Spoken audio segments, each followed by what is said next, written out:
Shalom jemaat, apa kabar? Kita bersyukur kepada Tuhan sebab kita masih berkesempatan untuk dapat bersekutu bersama-sama walaupun berada di rumah kediaman masing-masing, dan kita dapat menyediakan platform secara atas talian untuk kita dapat berkumpul bersama pada pagi ini. Mari kita mulai ibadah kita pagi ini dengan berdoa, dan saya pimpin dalam suara kedengaran. Segala pujian syukur kami kembalikan kepada Tuhan. Kami bersyukur untuk kebersamaan kami. Pada pagi ini kami dapat berkumpul dari rumah masing-masing, dan kami sangat bersyukur karena Tuhan telah memimpin kami sepanjang minggu ini. Dan pada hari ini kami dapat berkesempatan untuk beribadah, dan kami mohon supaya pada waktu kami sedang memuji Tuhan, mendengarkan firman Tuhan, biar Roh Kudus memberi pengertian kepada kami untuk kami dapat mengerti akan kebenaran daripada firman-Mu. Dan kami juga berdoa supaya hadirat Tuhan turun atas keluarga kami, di tempat kami sedang beribadah, di rumah kami, atau di mana sahaja kami mengikuti ibadah ini. Kami tolak segala kuasa-kuasa iblis, roh-roh kegelapan yang cuma mengganggu kami. Kami perintahkan keluar, dan semua itu dihancurkan di dalam nama Tuhan Yesus. Pimpin setiap jemaat Tuhan, supaya pada hari ini kami terus mengalami pimpinan Tuhan, penyertaan dan perlindungan Tuhan sepanjang hari ini dan seterusnya. Kami mulai ibadah, kami mengucapkan syukur semua ini hanya di dalam nama Tuhan Yesus kami telah berdoa. Amin. Haleluya. Mari kita angkat pujian pagi ini dalam kehadiran Tuhan yang penuh sukacita.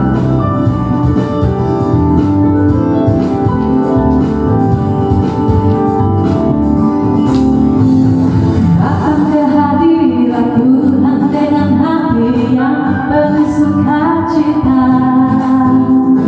Datang ke hadirat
Shalom, kita mengucap syukur karena kita berkesempatan untuk bertemu kembali khusus dalam ibadah kita, walaupun pada ketika ini kita hanya mengadakan ibadah online.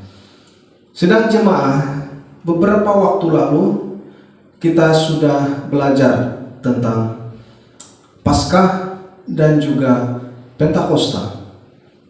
Pada kali ini kita akan belajar sebuah tema, yaitu amanat agung Yesus.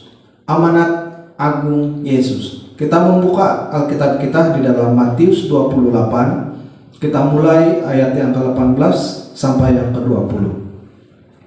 Matius 28 ayat yang ke-18. Yesus mendekati mereka dan berkata, "Kepadaku telah diberikan segala kuasa di surga dan di bumi. Karena itu, pergilah, jadikan semua bangsa muridku, dan baptislah mereka dalam nama Bapa dan Anak dan Roh Kudus. Dan ajarlah mereka melakukan segala sesuatu yang telah kuperintahkan kepadamu. Dan ketahuilah, aku menyertai kamu senantiasa sampai akhir zaman."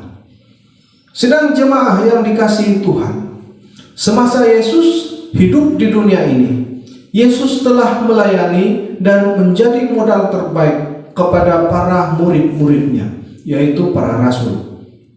Semasa Yesus ditangkap dan disalib, para murid Yesus melihat tidak ada harapan lagi, karena Yesus yang selama 3 tahun bersama-sama dengan mereka dan yang mereka agung-agungkan akan disalib dan mati.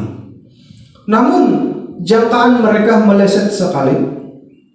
Apabila Yesus bangkit dari kematian pada hari yang ketiga dan Yesus bertemu dengan para murid-muridnya, dan selama 50 hari ia mengajar para murid-muridnya, meyakinkan mereka tentang kebangkitan dan kerajaannya. Sebelum Yesus terangkat ke surga, ada satu kalimat yang sangat berkuasa serta mengubah sejarah dunia, dan kalimat ini yang kita kenal sekarang ini yaitu amanat agung. Sedang jemaah, karena amanat agung, maka kita ada pada hari ini. Kita yang sudah ada hari ini telah menjadi percaya kepada Tuhan. Karena amanat agung, gereja-gereja di seluruh dunia lahir dan menjadi percaya. Karena amanat agung, segala suku, segala bangsa mengalami apa yang kita sebut sebagai keselamatan. Sedang jemaah, amanat agung Tuhan Yesus tidak pernah berubah 2000 tahun dahulu sehingga pada hari ini. Amanat agung tetap berlaku sepanjang usia gereja. Dan yang terlihat dalam amanat agung ialah setiap orang yang mengaku dirinya sebagai orang percaya, setiap suku, setiap bangsa harus memberitakan kerajaannya. Amanat agung ini berlaku sejak awal usia gereja sehingga kepada kita hari ini. Seterusnya berlaku pada anak cucu kita, dan demikianlah seterusnya. Hari ini saya mau membawa kita untuk mendalami amanat agung Tuhan, serta mencabar kita untuk mengambil bahagian di dalamnya. Sedang jemaah yang dikasihi Tuhan, di dalam pembacaan kita, Tuhan Yesus berkata, "Kepadaku telah diberikan kuasa, segala kuasa." Apa yang harus kita lihat adalah dalam bahagian ini, Yesus mempunyai kuasa. Kuasa Yesus Kristus.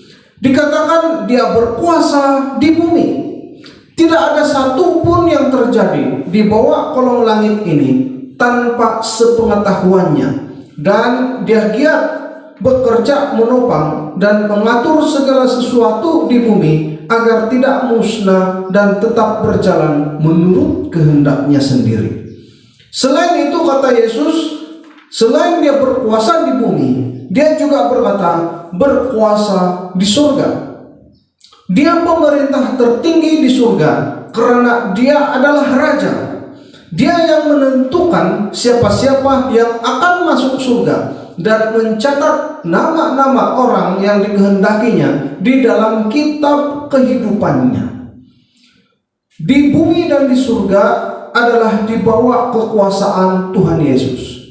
Yesus berkuasa ke atas alam semesta, berkuasa ke atas kosmos, berkuasa ke atas kehidupan ataupun kepada kematian. Semua yang berlaku di bawah matahari dan di kosmos, yang kelihatan dan yang tidak kelihatan, adalah berada di bawah kekuasaannya.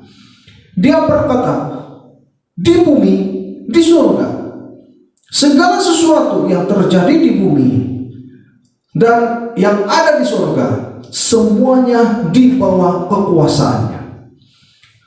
Segala sesuatu yang terjadi di bumi terjadi dalam pengetahuannya, terjadi dalam apa yang kita sebut sebagai pengaturannya. Nah, sedang jemaah yang dikasihi Tuhan, sungguh Dia berkuasa dalam bumi, di atas bumi, dan di surga. Kuasa Yesus tidak terhitung. Yang maha besar itu lalu Ia curahkan kepada setiap orang percaya.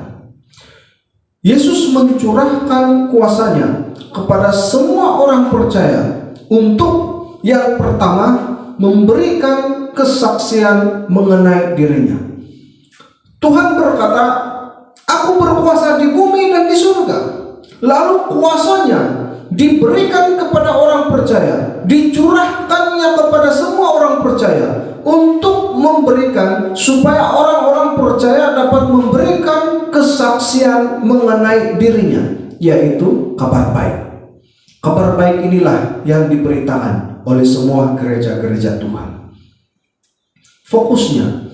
Fokusnya kepada setiap manusia, segala suku dan bangsa, antara pulau dan benua, semuanya harus mendengar kabar baik ini, yaitu Yesus yang adalah Allah telah mengambil rupa sebagai manusia, lahir dari perawan Maria, yang karena kasihnya telah menyerahkan dirinya untuk disiksa dan disalib seperti domba yang digiring ke pembantaian, untuk dicurahkan darahnya bagi menebus dan menyucikan manusia daripada dosa-dosa, mematahkan kutuk, menaklukkan kerajaan maut, bangkit dan naik semula ke surga, mencurahkan Roh Kudusnya. Di surga Ia menyediakan rumah bagi orang-orang yang sudah ditebusnya, yaitu bagi orang yang telah ditebus dan diperdamaikan dengan Bapa, dibenarkan karena percaya kepadanya, dan diberikan keselamatan kekal setelah percaya kepadanya melalui pemberitaan Injil, melalui perlakuan para orang percaya sebelumnya yang mengambil bahagian di dalam amanat agungnya. Dan kuasa yang Ia curahkan daripada tempat yang maha tinggi untuk memberikan kesaksian mengenai dirinya. Dia memberikan kuasa, Dia curahkan kuasanya. Yang kedua itu memberikan supaya orang-orang percaya dapat memberikan kesaksian mengenai dirinya, yaitu melalui perbuatan mukjizat dan perbuatan-perbuatan ajaib lainnya. Dalam amanat agung terkandung kuasa dari Yang Maha Tinggi untuk memperlengkapi para orang percaya, yaitu kuasa melakukan perkara-perkara ajaib. Sedang jemaah yang dikasihi Tuhan, karena itu kita tidak perlu ragu untuk melakukan amanat agung Tuhan. Kita tidak perlu ragu untuk melaksanakan perintah Tuhan. Tuhan berkata, pergilah, beritakanlah, ajarlah. Nah, sedang jemaah, setiap orang yang menyahut amanat agung Tuhan tidak perlu ragu, tidak perlu bimbang apakah yang harus ia lakukan, karena Allah memberikan kuasa kepada orang percaya untuk memberikan kesaksian mengenai dirinya. Allah memberikan kuasa daripada tempat yang maha tinggi supaya orang percaya boleh melakukan mukjizat-mukjizat. Sedang jemaah yang dikasihi Tuhan, dengan kuasa yang Yesus berikan itu, Yesus mau kita pergi ke seluruh dunia, setiap pelosok tempat, kepada semua suku dan bangsa. Dia katakan, pergilah. Tuhan memerintahkan perintah untuk pergi. Untuk pergi, untuk apa? Menjadikan semua bangsa murid Yesus. Maksud murid itu adalah orang yang belajar. Mana mungkin murid itu orang mengajar. Murid adalah orang yang belajar. Murid juga adalah belajar dengan tujuan menjadi seperti gurunya.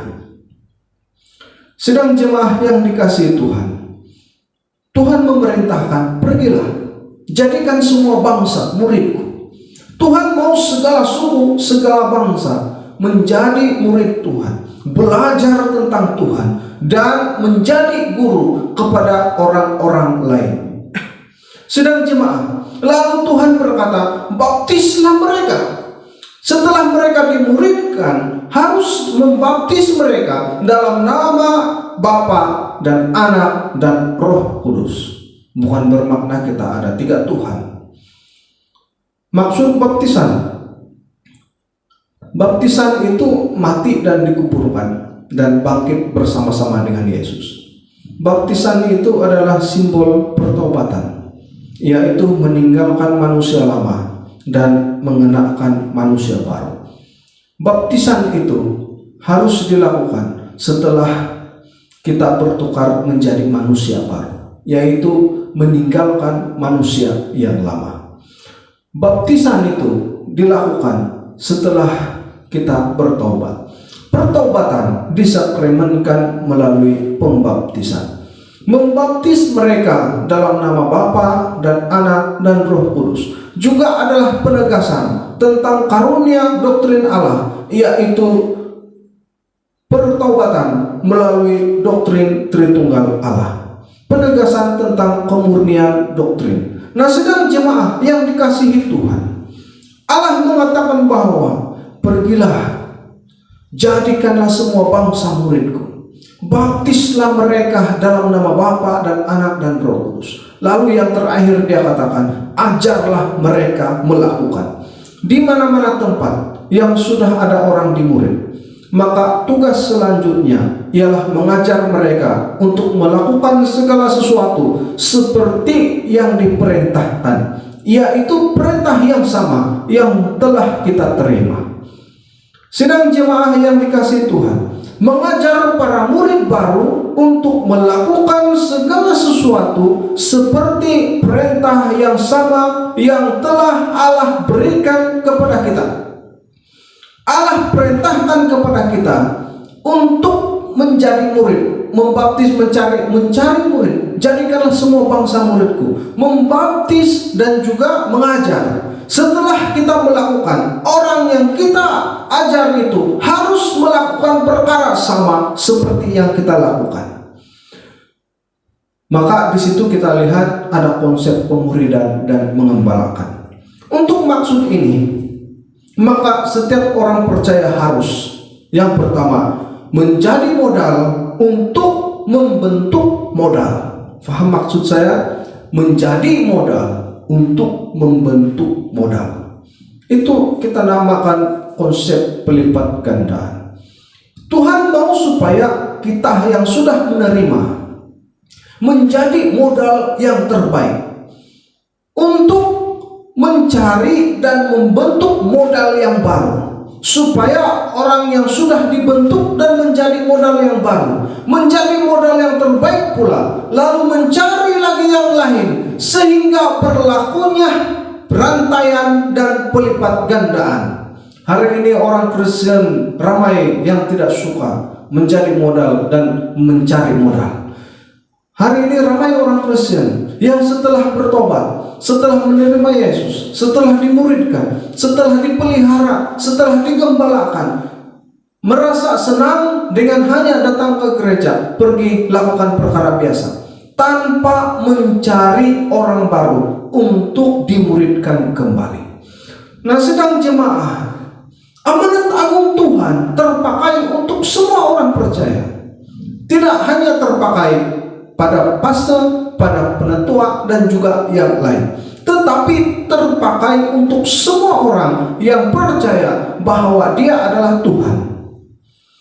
Karena itu, kita harus menjadi modal untuk membentuk modal yang baru. Kita harus menjadi modal Kristus, sehingga kita boleh membentuk modal baru, dan mereka menjadi modal Kristus, lalu menjadi modal kepada orang yang baru lagi, dan berlaku seterusnya. Itu disebut melipat gandakan. Nah, sidang jemaah, yang kedua, untuk maksud ini, setiap orang percaya harus menggali firman Tuhan dan mengungsikannya. Menggali firman Tuhan bukan hanya pekerjaan pastor, bukan hanya pekerjaan penetua. Secara formalnya mungkin iya, tetapi secara keseluruhan semua jemaah harus menggali firman Tuhan untuk diri sendiri dan juga untuk orang lain. Kita harus rajin untuk menggali firman Tuhan, harus rajin untuk belajar firman Tuhan, supaya kita boleh mengungsikan kepada orang lain juga, supaya kita boleh beritakan Yesus kepada orang lain. Memberitakan Yesus adalah melalui daripada pengetahuan kita yang kita dapat melalui daripada kitab suci kita, yang kita dapat melalui daripada menggali firman Tuhan itu, dan lalu mengungsikan kepada orang lain sehingga orang lain mendengar kabar baik. Lalu setelah mereka menjadi percaya, setelah mereka dikuatkan oleh firman Tuhan, ajarlah mereka juga melakukan perkara sama dan mengungsikan kepada orang lain. Sedang jemaah, amanat agung Yesus ialah satu perintah yang tidak boleh disangkal, dan setiap orang akan dituntut. Tidak ada orang percaya yang terlepas daripada perintah untuk melakukan amanat agung, sama ada tua atau masih muda, sudah menjadi pemimpin atau jemaah. Amanat agung adalah satu perintah untuk semua orang percaya. Kalau di rumah kita masih ada bapak ibu kita yang belum percaya, tugas yang diberikan ada pada kita. Kristenkan orang keluarga kita, kristenkan dalam rumah kita, kristenkan sahabat kita, kristenkan di mana tempat kita berpijak. Beritakan Yesus, beritakan kabar baik, muridkan mereka, dan juga baptislah, mintalah supaya mereka baptis, dan ajarlah supaya mereka melakukan perkara yang sama. Jadi modal untuk membentuk modal. Sedang jemaah, Yesus telah memberikan kepada kita kuasa untuk melakukan amanat agung. Karena itu, pergilah, jadikanlah semua bangsa murid Tuhan, dan ajar mereka melakukan perintah ini, dan seterusnya. Mari kita berdoa. Terima kasih Tuhan, karena hari ini Tuhan sudah mengajar kami, mengingatkan kami kembali bahwa kami sebagai orang percaya, orang Kristen, harus memberitakan kabar baik Tuhan, harus mengambil bahagian dalam amanat agung Tuhan. Ya Bapa, ini adalah amanat yang tertinggi, amanat yang teragung yang Tuhan berikan kepada setiap orang yang percaya, agar melipat gandakan dan juga menjadikan bangsa-bangsa yang ada di sekitar menjadi orang percaya dan mendengar kabar baik ini. Kami berdoa kiranya semua jemaah Tuhan dapat mengambil bahagian untuk mewartakan firman-Mu. Terima kasih Tuhan, ini doa kami. Dalam nama Tuhan Yesus kami berdoa. Amin.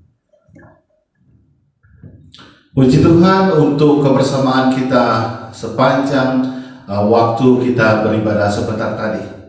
Sebelum kita bersurai, kita akan berdoa, dan saya akan pimpin dalam suara kedengaran.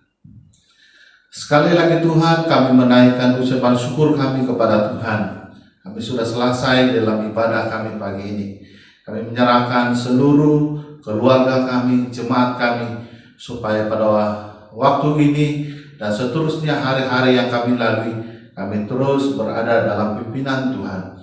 Kami mohon kuasa Tuhan berdaulat atas kehidupan kami, Roh Kudus memimpin kami, dan perlindungan Tuhan sepanjang masa menyertai kami.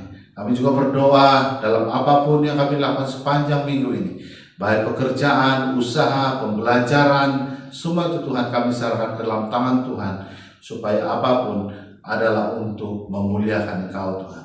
Kami bersurai pagi ini, biar semua yang sudah kami lakukan hari ini adalah untuk kemuliaan dan kehormatan Tuhan. Terpujilah nama Tuhan. Ini doa kami. Dalam nama Tuhan Yesus kami berdoa. Amin.